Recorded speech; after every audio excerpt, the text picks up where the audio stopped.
ఇస్తారనే వార్తలు జరుగుతున్నాయి. అదే క్రమంలో ఇక నామినేటెడ్ పోస్టుల భర్తీ విషయంలో కూడా అంటే ఇప్పటికే వాళ్ళకి సంబంధించిన పదవి కాలం 6వ తేదీతో పూర్తయిపోయింది కనుక సో వాస్తవానికి తెలంగాణ పదవుల పంచాయతీ కోసమే ఢిల్లీ అంతా మరి హాట్గా చర్చ జరుగుతున్నట్టుంది. వాస్తవానికి అక్కడ ఏం జరుగుతుంది, మీరేం చెప్తారు?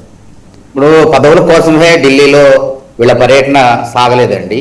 నిన్న దేశవ్యాప్తంగా సిఎల్పి లీడర్లు, ముఖ్యమంత్రులు, పిసిసి అధ్యక్షులు వాళ్ళందరినీ కలిసి కేంద్ర అధిష్టానం వీళ్ళందరితో కూడా సమావేశాలు జరిపి ఎట్లా సరు ప్రక్రియ మీ రాష్ట్రాల్లో ఎట్లా ఉన్నది అంటే అయిపోయినటువంటి రాష్ట్రాలు కాకుండా జరుగుతున్నటువంటి ప్రక్రియ రాష్ట్రాల్లో ఏ విధంగా ఉంది అని చెప్పి టార్గెట్లు నిర్దేశించారు. దాని ప్రకారం జరుగుతుంది, సమీక్షలు జరుగుతున్నాయా లేవా, వెనుకబడ్డారా అనే అంశాలపైన చర్చలు జరిగినాయి.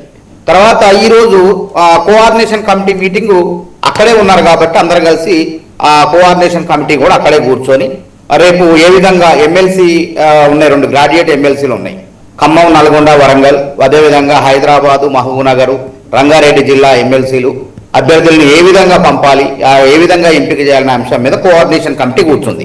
అదేవిధంగా పదవుల పంపకంలో మహేష్ కుమార్ గౌడ్ గారు మాట్లాడిన దాన్ని బట్టి చూస్తే సరే అధిష్టాన నిర్ణయమే అంతిమం, ఇంకా అది వారు ఏ నిర్ణయం తీసుకున్నా కూడా రాష్ట్ర నాయకత్వం మొత్తం కూడా కట్టుబడి ఉంటుంది. అదేవిధంగా నామినేటెడ్ అంటే కార్పొరేషన్ చైర్మన్ పదవుల విషయానికి వచ్చినట్లయితే అది కూడా అంతే, అధిష్టానం అనేది ఎవరిని రెన్యువల్ చేయాలి, ఎవరికి చేయకూడదు, కొత్త వారికి ఎవరికి ఇవ్వాలని చెప్పి అధిష్టానం నిర్ణయించిన తర్వాత ముఖ్యమంత్రి గారు పిసిసి ప్రెసిడెంట్ వీళ్ళంతా కూడా ఒక జాబితా తయారు చేసి అధిష్టానం దృష్టిలో దగ్గర పెట్టిన తర్వాత వాళ్ళు ఎవరిని ఎంపిక చేస్తారో ఆ జాబితాను మళ్ళీ ముఖ్యమంత్రి ప్రభుత్వానికి పంపిన తర్వాత దాన్ని ప్రకటించడం జరుగుతుంది. కాబట్టి ఎవరికి వస్తుందో ఎవరికి రాదో మనం అయితే ఇప్పుడు చెప్పలేము. ఇవన్నీ కూడా ఏది ఏమైనా ఏ టీవీలో అయినా ఏ సోషల్ మీడియాలో అయినా పలానా వాళ్ళకి మంత్రి పదవి వస్తుంది లేకపోతే పలానా వాళ్ళకి రావట్లేదు అని ప్రచారం జరిగితే అది ఊహాగానాలు మాత్రమే, అది వాస్తవాలు కాదు. వాస్తవం అనేది తప్పకుండా అధిష్టానం అందరినీ మెప్పించి ఒప్పించి అన్ని వర్గాలకు గతంలో న్యాయం చేసిన విధంగా ఇప్పుడు కూడా ఈసారి కూడా మంత్రివర్గ విస్తరణలో తప్పకుండా న్యాయం చేస్తుంది కాంగ్రెస్ ప్రభుత్వం. ఎందుకంటే సామాజిక న్యాయం చేయడంలో మొదటి నుంచి కూడా కాంగ్రెస్ పార్టీ అన్ని పార్టీల కన్నా ముందు ఉన్నది. అదేవిధంగా దేశంలో ఎక్కడా లేని ఇక్కడ తెలంగాణలో రేవంత్ రెడ్డి గారి నాయకత్వంలో కులగణన జరిగింది. సామాజిక వర్గాలకు, బీసీ సామాజిక వర్గాలకు న్యాయం చేసే విధంగా కులగణన జరిగింది. కాబట్టి తప్పకుండా సామాజిక న్యాయాన్ని పాటిస్తూ అన్ని వర్గాలు అగ్రవర్ణాల్లో ఎవరికి ఇవ్వాలి అనేది కూడా ఆలోచన చేస్తూ సమతూకంతో సమతుల్యతతో మంత్రివర్గ విస్తరణ అనేది కాంగ్రెస్ పార్టీలో త్వరలోనే నిర్ణయం ఉంటుంది అనేది మన ఢిల్లీలో మహేష్ కుమార్ గౌడ్ గారి వ్యాఖ్యలు బట్టి మనకు అర్థమైంది. ఓకే, మానవతరాయ్ గారు, ఇప్పుడు ఓవరాల్ గా ఉత్తమ్ కుమార్ రెడ్డి ఈరోజు చిట్చాట్ చేస్తూ మీడియాతో ఢిల్లీలో కాళేశ్వరం కట్టిన వారం రోజులకే కూలిపోయిందని చెప్పి మాట్లాడడం కావచ్చు.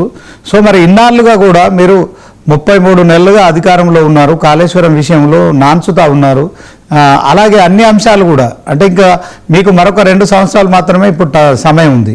సో ఒకవైపు ఆరోపణలు మాత్రమే చేస్తున్నారు, కానీ దాంట్లో మరి చర్యలు తీసుకోవట్లేదు. బీఆర్ఎస్ నాయకులే కేటీఆర్తో సహా అందరు చెప్తున్నారు మీరు అధికారంలో ఉన్నారు, మీరు చర్యలు తీసుకోండి, మీకు చట్టపరమైన చర్యలకు మేము సిద్ధమని చెప్తున్నారు. కానీ ఎందుకని దాన్ని మీరు సాగదీస్తున్నారంటే ఏం చెప్తారు? సాగదీయట్లేదండి.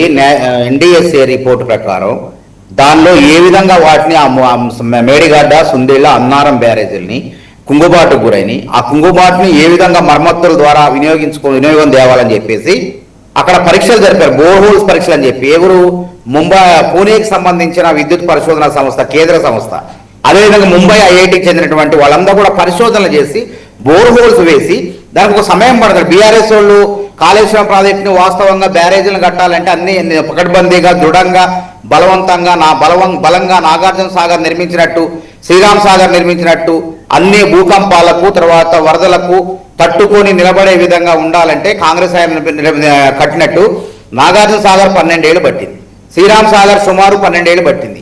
ఇది కూడా దాదాపు ఇంత టెక్నాలజీ ఉన్నప్పటికీ కనీసం 7, 6, 8 ఏళ్ళు పట్టాల్సిన ప్రాజెక్టుని వీళ్ళ ఎన్నికల్లో లబ్ధి కోసం హడావుడిగా ఇంజనీర్లు, సాంకేతిక పరమైన సిబ్బంది వాళ్ళంతా చెప్పించోటు కాకుండా కేసీఆర్ గారు నచ్చిన చోట ఆయన రక్తాన్ని దారబోసి ఆయన రంగరించి ఆ ప్రాజెక్టుని కట్టిన ఆయనే ఒప్పుకుంటారు. కాబట్టి ఆ ప్రాజెక్టులో ప్రతి ఒక్క ఇంజనీర్ కూడా తప్పిదం ఉన్నది, ఇది మానవ తప్పిదం అని ప్రతి ఒక్కళ్ళు చెప్పారు. కాబట్టి ఇక్కడ ఆ నిర్మాణాన్ని ఏ విధంగా మరమ్మతులు చేసి దాన్ని వినియోగం తేవాలంటే కొద్ది సమయం పడుతుంది. ఎన్డీఎస్సీకే సంపూర్ణమైన రిపోర్ట్ ఇవ్వడానికి సంవత్సరం పట్టింది, 15 నెలల సమయం పట్టింది. ఆ సమయం పట్టిన తర్వాత ఎవరితో చేయాలి మరమ్మతులు అంటే ముంబై ఐఐటి ఇంజనీర్లు, అదేవిధంగా పూణేలో ఉన్నటువంటి జల విద్యుత్ పరిశోధన సంస్థ వీళ్ళ ఆధ్వర్యంలో జరగాలంటే వాళ్ళు పరిశోధన చేశారు. మన 16వ తారీఖున పూణే వెళ్ళారు. ఇక్కడ ఇంజనీర్లు అక్కడ వాళ్ళంతా కలిసి కూర్చొని ఏ విధంగా మరమ్మతులు ప్రారంభించాలని చెప్పారు. జూలై 2027 లేకపోతే జూలై కానీ ఆగస్టు లోపు దాన్ని వినియోగంలో తెచ్చుకునేందుకు కాంగ్రెస్ ప్రభుత్వం ప్రయత్నిస్తుంది. ఈలోపు ఈ డ్రామాలు పడగొట్టినోడే మొత్తం చంపినోడే సంతాప సభ పెట్టినట్టు, వీడు కూలగొట్టినోడే వీళ్ళేదో దాని మీద ప్రేమ ఉన్నట్టు, దానిలో సంపద మొత్తం కూడా ప్రజల సొమ్ము మొత్తం కూడా పార్టీ ఖాతాలు వేసుకొని ఇష్టం వచ్చినట్టు కట్టి ఇక తిప్పిపోతల పథకం, అది ఎత్తిపోతల పథకం కూడా తిప్పిపోతల పథకం, ఆ తిప్పిపోతల పథకం కూడా సక్రమంగా కట్టకుండా సిపిఎస్సీలు సీకెంట్ అనే నూతన టెక్నాలజీని వాడకుండా ఎప్పుడో పాతకాలం తక్కువ రేటు కదే తక్కువ రేటుని ఎక్కువ రేటు చూపించుకొని కమిషన్లు దొబ్బేందుకు నాణ్యత లేనటువంటి నాసిరకం పనులతో ఈ విధంగా కూల్చారని సమాజం మొత్తానికి కూడా తెలుసు. కాబట్టి విజిలెన్స్ రిపోర్టు, ఎన్డీఎస్ఏ రిపోర్టు వీళ్ళందరూ కూడా ఇచ్చిన తర్వాత అవన్నీ సార్ అవినీతికి సంబంధించిన అంశం. దీన్ని వాడుకలో తేవాలంటే ఆషామాషి కాదు, సంపూర్ణమైన పరీక్షలు అయిపోయినాయి. త్వరలోనే ఆ యొక్క బ్యారేజీల్ని వినియోగంలోకి తీసుకొస్తామని చెప్తూనే ఉన్నాం. ఇక ఆకుండా వీళ్ళు ఇంకేది ఆ ఘనత మొత్తం ఎట్లాగో కాంగ్రెస్ ప్రభుత్వం చేస్తుంది. మళ్ళీ పడగొట్టిన దాంట్లో కాకుండా పునర్నిర్మించే పునరుద్ధరించే దాంట్లో కూడా మాదే పేరు ఉండాలని చెప్పేసి ఈ విధంగా వాళ్ళు కక్కుర్తి రాజకీయాలు చేస్తున్నారు. కాబట్టి ఎవరు ఎన్ని రకాలు చేసినా, ఎందుకంటే ఇప్పుడు సెక్రటరేట్ మేము వాడుకోవట్లేదా? కేసీఆర్ గారు నిర్మించిన సెక్రటరేట్ మేము వాడుకోవటం లేదా? కేసీఆర్ గారు అమలు చేసిన పథకాలను సరే పేరు మార్చి మేము చేయట్లేదా? కాబట్టి ఇవన్నీ కూడా ఏంటంటే వాళ్ళ రాజకీయ పబ్బం గడుపుకోవడం కోసం వాళ్ళకి ఏదో నది మీద ప్రేమ ఉన్నట్టు, అంటే కాళేశ్వరం బాగానే ఉంది అంటే ఎన్డీఎస్ఏ రిపోర్ట్ బాగుంటే ఎందుకు చెప్తుంది అంటున్నా. ఆ బ్యారేజీలు నీళ్లు మళ్ళీ నిల్వ చేస్తే ప్రమాదం అని చెప్పి ఎన్డీఎస్ఏ చెప్పిన తర్వాత ఏ విధంగా తప్పు చేయమంటారు చెప్పండి మమ్మల్ని. కాబట్టి మళ్ళీ ఒక ఎన్డీఎస్ఏ అధికారులు రేపో మాపో తప్పకుండా చెప్పిన సూచనల ప్రకారమే దాని మరమ్మతులు ప్రారంభమైతే, మరమ్మతులు ప్రారంభమైన జూలై ఆగస్టు లోపు దాన్ని వినియోగంలో తీసుకొస్తామని చెప్పి ప్రభుత్వం చిత్తశుద్ధితో ఉంది. దీన్ని తెలంగాణ ప్రజా సమాజం మొత్తం కూడా గ్రహించాలని చెప్పి కోరుతున్నాం. ఓకే, మానవతరాయ్ గారు, సరే కాళేశ్వరం ఎత్తిపోతల తిప్పిపోతల అయింది అంటున్నా, పనికిరాదు అంటున్నారు. కానీ ఇప్పుడు అదృష్టవశాత్తు మహారాష్ట్ర ఎగువన కురుస్తున్న వర్షాల కారణంగా ఇప్పుడు గోదావరిలో నీరు సమృద్ధిగా వస్తోంది. వరద జలాలను ఒడిసిపెట్టే కార్యాచరణ ఏంటి? దీనికి ఏం చెప్తారు? ఇప్పుడు వర్షాలు రావద్దని పాపం వాళ్ళే ప్రకాష్ లాంటి వాళ్ళు అన్నారు. అంటే కాంగ్రెస్ ప్రభుత్వాన్ని ఇరుకన పెట్టడం కోసం రైతులను ఇబ్బంది పెట్టాలనేటువంటి పైశాచిక ఆనందం బీఆర్ఎస్ వాళ్ళది. కాబట్టి ఇలా వర్షాలు వస్తున్నాయి. వర్షాకాలం జూలై నెలలో వాస్తవంగా మనకి 22% వర్షపాతం నమోదు కావాలి. కానీ మొన్నటి వరకు 11% నమోదు. నిన్న కురిసినటువంటి వర్షాల కారణంగా ఆ ఇబ్బందులు లేకుండా తెలంగాణ రాష్ట్రం ఈ యొక్క వరదలతోని ఈ వాగులు వంకలు ఇవన్నీ పొంగడంతోనే పంటలు పండటానికి మంచి మార్గం ఏర్పడింది.